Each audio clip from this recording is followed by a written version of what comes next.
Hello guys. सो हम आ चुके हैं एक नए वीडियो के साथ and here the question is split the binary string into substring with equal number of zeros and ones. Right.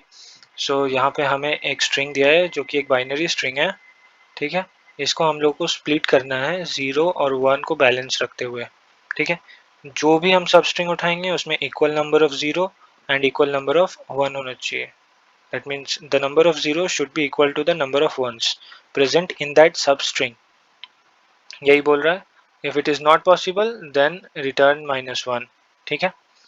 अब हम क्या करेंगे कि ये हमारा ये जो स्ट्रिंग है, ये बाइनरी स्ट्रिंग, इसका आउटपुट 4 कैसा आ रहा है वो देखते हैं।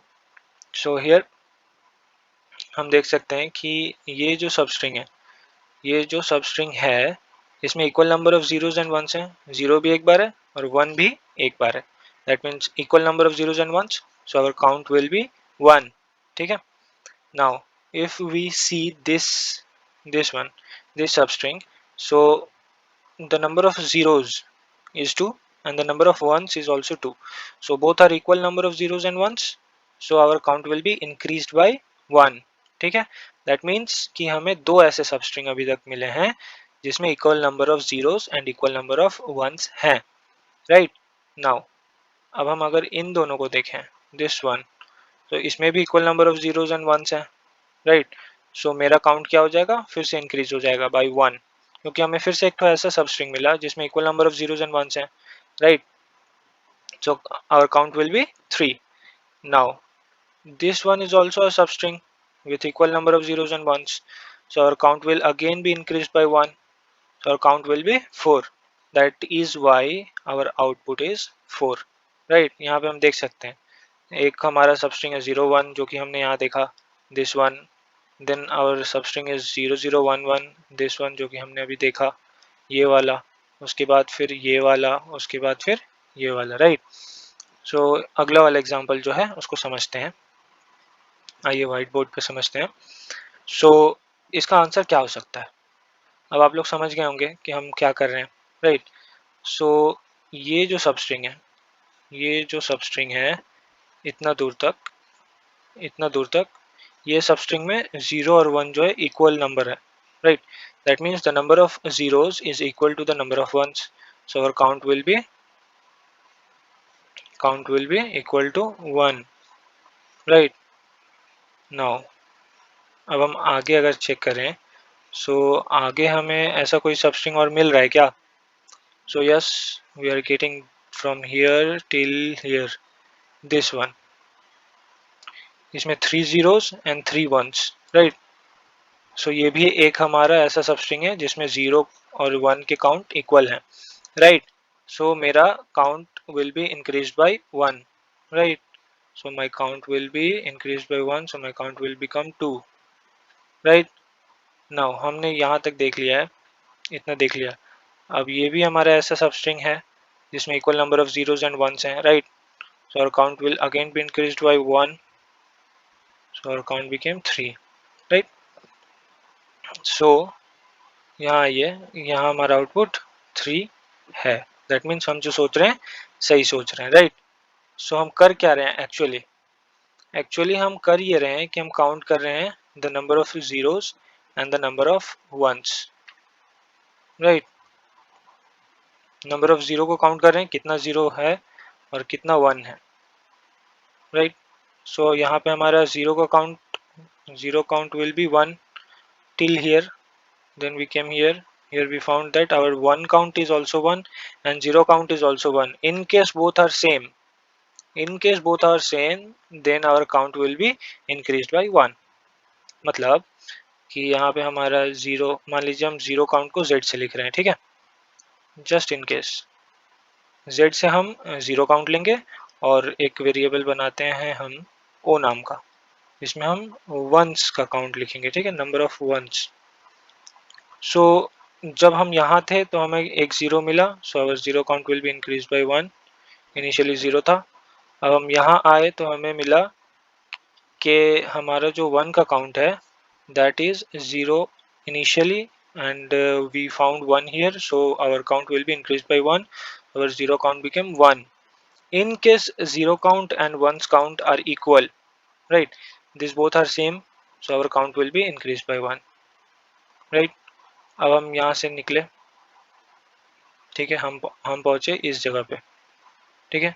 तो मेरा जो काउंट है वंस का, right, that will be increased by 1, that will become 2, ठीक है, क्योंकि हम यहाँ तक पहुँचे हैं इतना दूर, और इसमें इतना दूर में हमें 2 1 मिला है और एक 0 मिला है, राइट। बस हम वही कर रहे हैं। सो यहाँ पे क्या ये दोनों सेम है?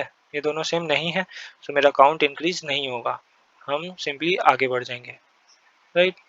हम आए इस पे, हमें फिर से 1 मिला, जैसे ही 1 मिला, so my ones count will be increased by 1, it will become 3, right. ये दोनों फिर भी इक्वल नहीं है, 0 एंड 1, सो हम कुछ भी नहीं करेंगे, काउंट को आगे बढ़ेंगे। हम यहाँ आए तो हमें फिर से 1 मिला, तो मेरा ये 3 फिर से चेंज हो जाएगा, अब हो जाएगा 4, right.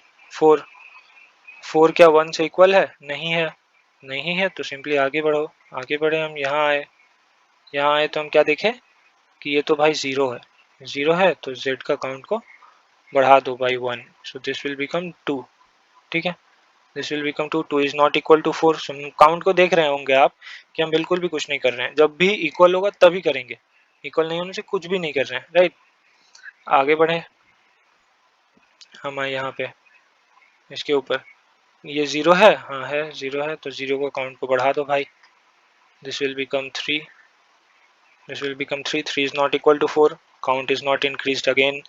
We will come here, when we came here we saw that this one is 0, so increase the count of 0, this became 4, right.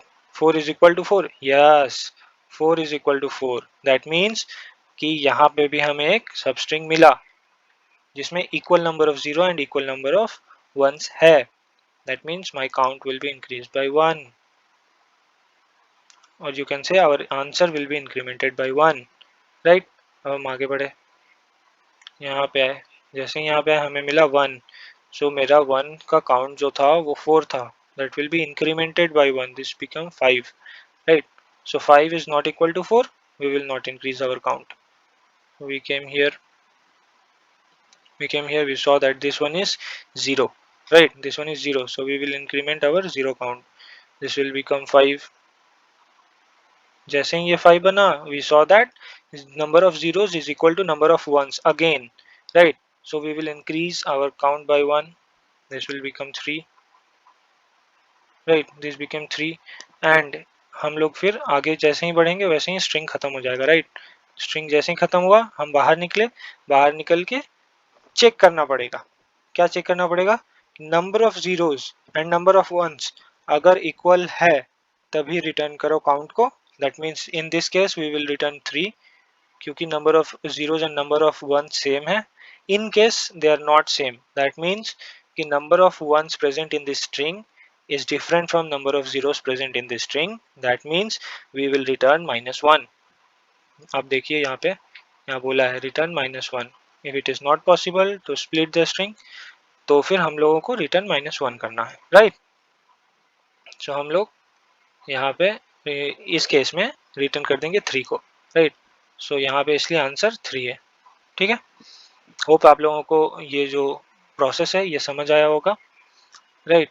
So now let's try to code it, right, let's try to code it. So basically हम यहाँ पे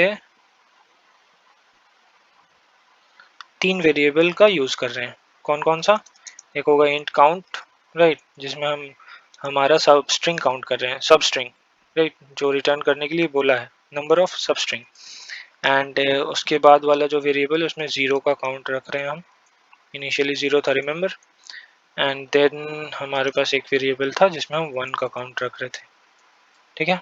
ये 3 variable है। अब हम for loop start करेंगे, for int आई नहीं, ये है हमारा स्ट्रिंग, राइट, ये है हमारा स्ट्रिंग।